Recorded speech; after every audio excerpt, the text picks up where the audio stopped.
जो वर्कर हमारा बीजेपी में गया या जेजेपी में गया, उनके कॉल यहाँ फरीदाबाद का मैं आपको बताऊँ, हमारे पास खुद आकर एक बात कहते हैं कि जगजीत आप जहाँ पे हो बहुत अच्छी जगह पे हो, क्योंकि हम गए हैं बीजेपी में, हमारी कोई पूछ नहीं है, कोई हमें ये भी नहीं पूछता कि आप आइए यहाँ बैठिए। वो अपने आप को ठगा सा महसूस कर रहे हैं। यानी आपके घर में आइए, अगर आप मुझे बैठने का भी न्योता नहीं देते, इससे बड़ी बेइज्जती क्या होगी। अगर वो खुद अगर आगे से आकर हमें कह रहे हैं कि हमारे कार्य नहीं हो रहे, अगर आप जहाँ बैठी हो बहुत अच्छी जगह बैठी हो, तो कहीं ना कहीं लोगों के दिमाग में है ना कि जो रिस्पेक्ट, जो मान सम्मान हमें इनेलो में मिलता था वो नहीं मिल रहा।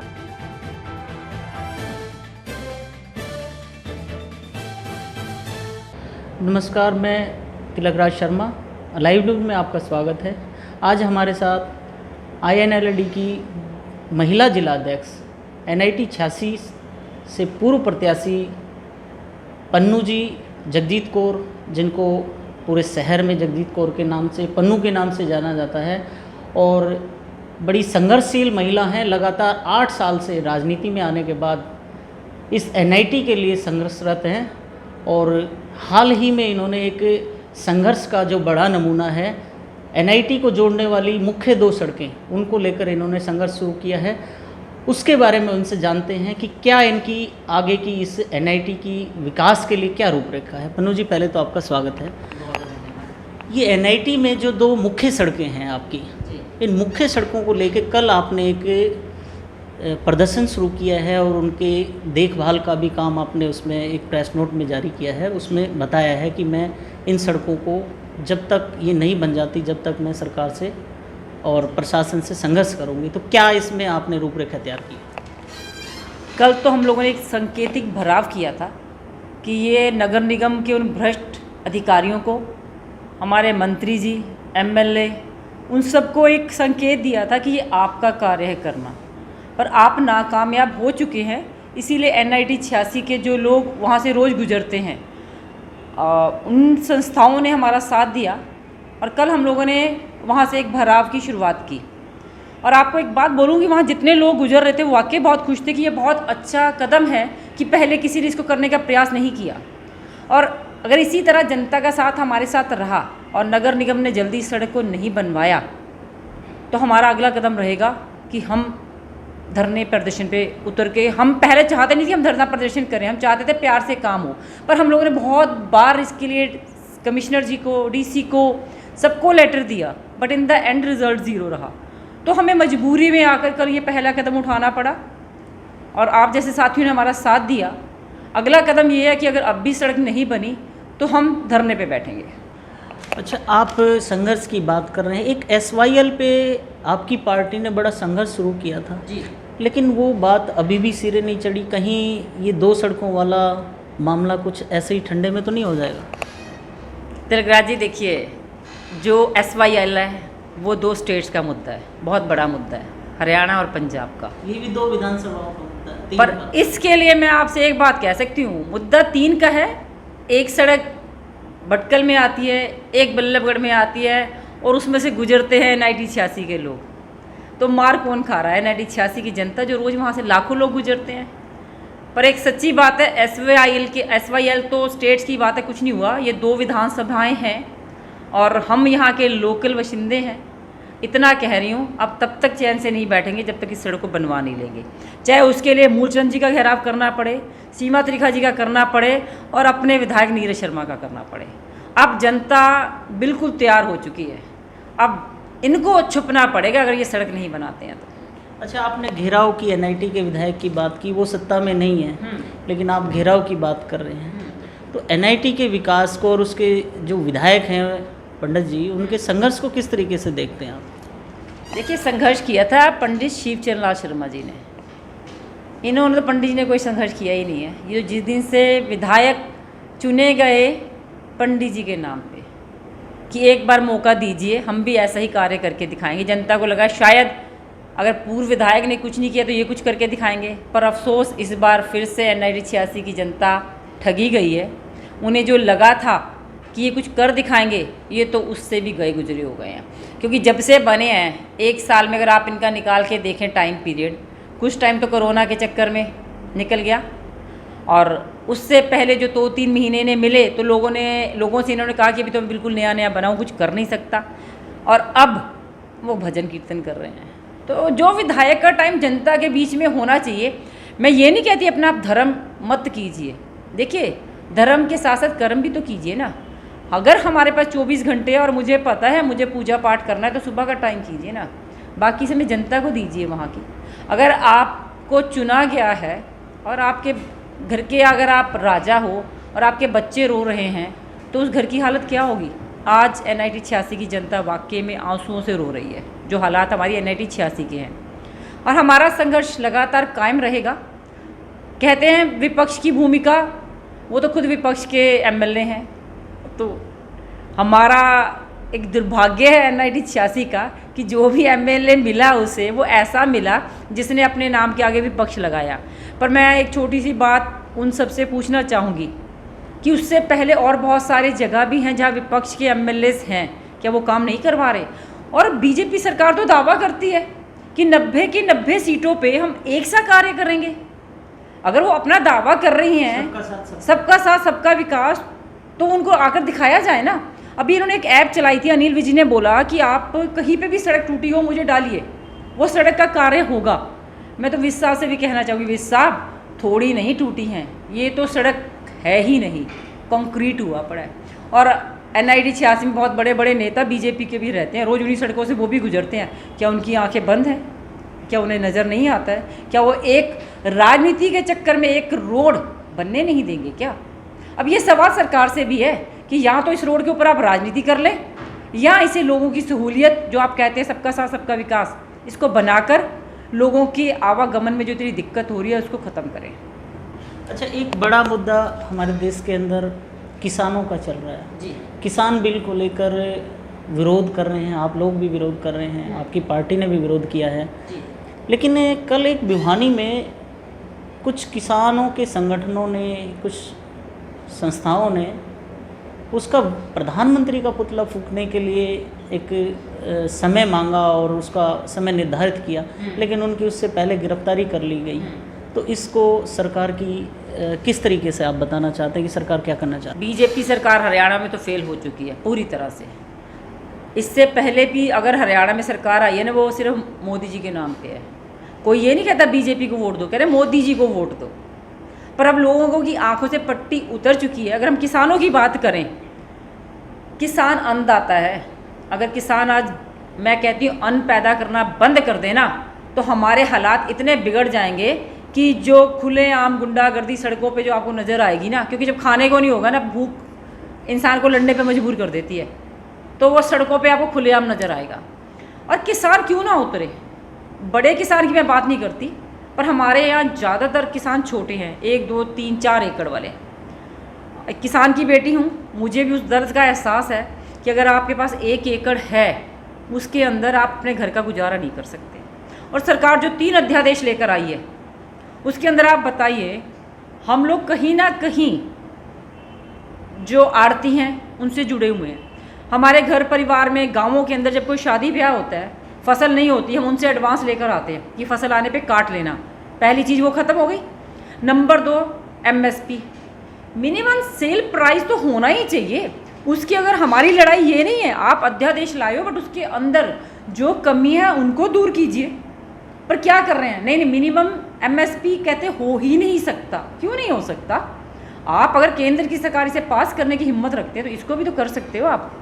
अगर मिनिमम सेल प्राइस ख़त्म हो गया, जैसे मोदी जी ने मैक्सिमम चीज़ें अंबानी अडानी के अंडर कर दी हैं, वो समय भी आएगा जब जो छोटा किसान है वो ख़त्म हो जाएगा और बड़े किसानों का बोलबाला हो जाएगा। मुझे तो ये लगता है वही समय वापस आने वाला है जो जमींदार प्रथा थी, और बाकी लोग उनके बंधुआ मजदूर बन जाएंगे, अंबानी और अडानी के आने वाले वक्त में। ये तीनों अध्यादेश किसान के खिलाफ हैं, और किसान पहले भी आत्महत्या करते थे, और आप लोग तो खुद इस चीज़ को बहुत अच्छे से जानते हैं। बिहार में इसको लागू किया गया। अगर ये इतना ही सफल होता तो आज बिहार के मजदूर पंजाब या हरियाणा में मजदूरी करने ना आते। इसके बाद जो ये लेकर आए हैं, ये अमेरिका एंड यूरोपियन कंट्रीज़ का कल्चर है, पर वहाँ पे 60% सब्सिडी किसानों को सरकार देती है, तब वहाँ का किसान सरवाइव कर पाता है। हमारे यहाँ क्या है, हमारे यहाँ अगर ये किसानों को ये कहे कि हम भी आपको 60% सब्सिडी देते हैं तो शायद किसान इस चीज़ को एक्सेप्ट कर लें, पर यहाँ ये पॉसिबल नहीं है। तो किसान की हालत अगर इसी तरह, बिजली के बिल तो माफ़ कर रहे हैं इंडिया के अंदर किसानों को। आप बहुत अच्छे से जानते हैं इस चीज़ को, क्या सिर्फ बिजली से ही काम चलेगा? और बिजली आप ये जाकर देखिए गांवों के अंदर कितनी देर आती है। ये कहते हैं अब 24 घंटे बिजली आती है, पर जो गांवों से जुड़ा हुआ है उसको आज भी गांव की हालात पता है। गांव में कितने घंटे लाइट आती है? सारी रात किसान बैठता है, लाइट आए तो मैं पानी दूं खेतों को, लाइट आए तो मैं ये करूं। सिर्फ एक दिखावा करना। बीजेपी एक चीज़ में तो कामयाब है, दिखावे के अंदर, आडंबर के अंदर, अपनी ऐड के अंदर।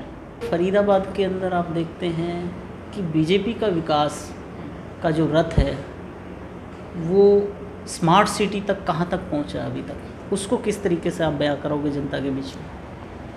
स्मार्ट सिटी ना, आप यहाँ से बाहर निकल जाइए, बहुत ज़्यादा दूर नहीं जाना पड़ेगा, लेफ़्ट साइड पे 100 मीटर चलेंगे ना आपको स्मार्ट सिटी नज़र आ जाएगी। NIT के जैसे आप यहाँ से जाएंगे, लेफ़्ट NIT 86 स्टार्ट हो जाता है, राइट साइड पे दीवार की बैक साइड पे इतनी झुग्गी, इतने कूड़े के ढेर, नाला है पूरा ओवरफ्लो। मैं दूर नहीं जाना चाहती, मैं यहीं से शुरुआत करूँगी। फिर वो सड़क आ गई प्याली की, जहाँ मिट्टी के आडंबर ढेर ऊपर तक जा रहे हैं, उससे आगे पहुँचेंगे सारण गाँव, फिर लेफ़्ट में वलपुर चौक आ गया, ऊपर सिर तक जा रहा है। अगर स्मार्ट सिटी देखनी है ना तो इनको लाइव यहाँ से दिखाइए कि ये स्मार्ट सिटी है। बल्लभगढ़ लास्ट वीक पोल्यूशन में सबसे टॉप पे आया। अगर इतनी स्मार्ट सिटी तो पोल्यूशन दूसरे नंबर पे। हाँ, दूसरे पहले पे भी आ जाएगा। पहले पे शायद हम आए, क्योंकि हमारी ये सड़कें हैं ना, इन्होंने इतनी धूल मिटा रखी पूछिए नहीं। तो स्मार्ट सिटी सिर्फ एक नारा है। मैं अभी फिर घूम फिर के उसी बात पे आऊँगी। हमारे यहाँ पे सड़कों पे कूड़े बहुत कम जगह पे थे, आज जगह जगह पे सड़कों पे कूड़ा फेंकना शुरू कर दिया गया। एक तरफ इको ग्रीन चल रही है, वो कहते हैं हम गली तक, हर गली तक पहुँच रहे हैं, फिर कूड़ों के ढेर वहाँ पे क्यों पड़े हैं अगर इतनी स्मार्ट सिटी है? और स्मार्ट सिटी के नाम पे हम पे और फिर इन्होंने टैक्स ऐड कर दिया। अगर वो हमसे ही पैसा वसूल करना है और उसको अपने ही नेताओं पे खर्च करना है, अपनी ही ऐड पे खर्च करना है, तो आप लोगों को बोलिए कि जो आप टैक्स स्मार्ट सिटी के नाम पे दे रहे हैं उसको आप एरिया वाइज इकट्ठा कीजिए और उस एरिया के अच्छे कारों के लिए, काम के लिए लगाएं, तो शायद कुछ बदलाव हो सकता है। पर अगर ये सरकारों तक रहेगा तो ये स्मार्ट सिटी सिर्फ एक नाम है, इसके अलावा कुछ नहीं है। चारों तरफ गंदगी, चारों तरफ पॉल्यूशन, ये दो चीज़ें हैं जो आज फरीदाबाद का नाम टॉप पे लेके जा रही हैं। अच्छा, एक आपके NIT में आप पूर्व प्रत्याशी भी रहे हैं, आपने चुनाव भी यहाँ से लड़ा है इनेलो की पार्टी से ही, लेकिन कहीं ना कहीं आपको लगता नहीं है कि आपके NIT को मेट्रो की सेवाएं मिले, आपकी जनता को मेट्रो की सेवा? आपने अभी तक उसका कोई संघर्ष नहीं किया, आपकी पार्टी ने अपने किसी भी मुद्दे और एजेंडे में उसको शामिल नहीं किया? क्या आप जनता से किस तरीके से आप इस चीज़ को देखते हैं कि मेट्रो आनी चाहिए इनके लिए? सर मैं झूठ नहीं बोलूँगी, मेट्रो सबको पता है, वैसे इंडिविजुअल काम करती है, सरकारों का रोल कम होता है। बट पिछले बार में ही मेट्रो का रूट ये क्लियर हो चुका था जो प्याली से होकर गुड़गांव की तरफ जाएगा। अगर वो रूट ऑलरेडी मेट्रो ने पास कर दिया तो आज उसकी वाहवाही लेने के लिए ये झूठी बातें क्यों हो रही हैं? पहले बोले नीरज शर्मा जी कि ये पास नहीं हो रहा, ये भटकल से जा रही थी, मैंने पास करवाई।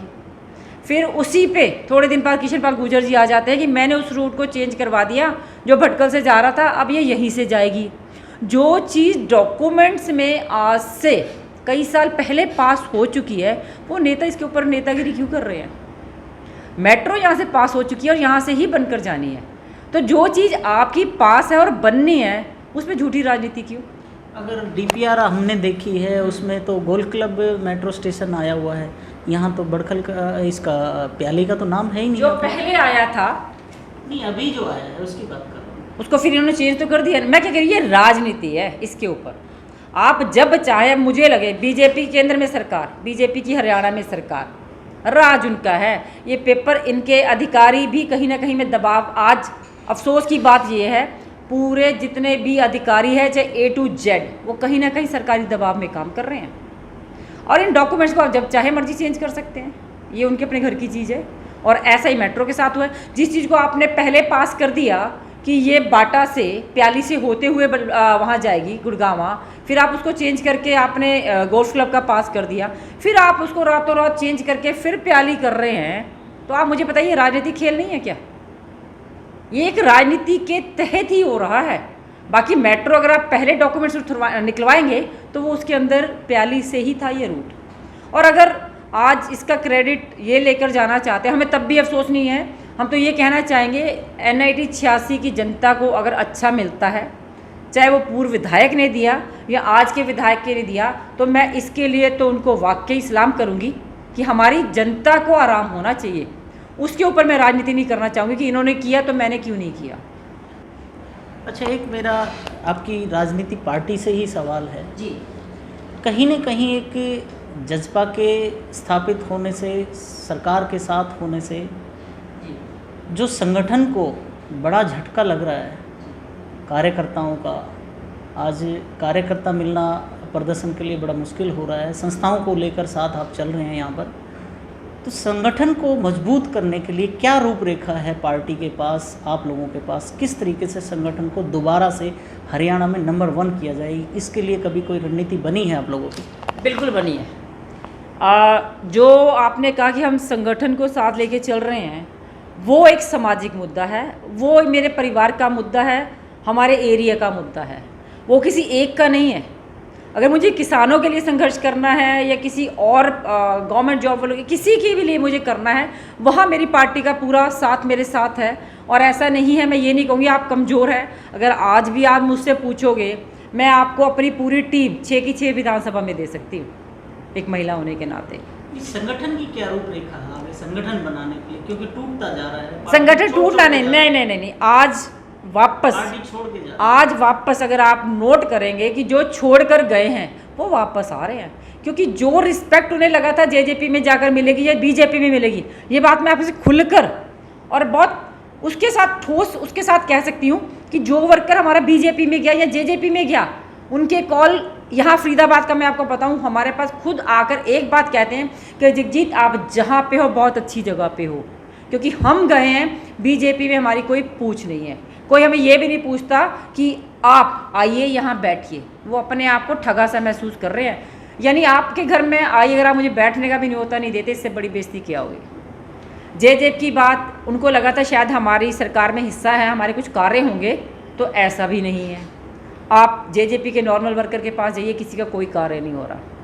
अगर वो खुद अगर आगे से आकर हमें कह रहे हैं कि हमारे कार्य नहीं हो रहे, अगर आप जहाँ बैठी हो बहुत अच्छी जगह बैठी हो, तो कहीं ना कहीं लोगों के दिमाग में है ना कि जो रिस्पेक्ट, जो मान सम्मान हमें इनेलो में मिलता था वो नहीं मिल रहा।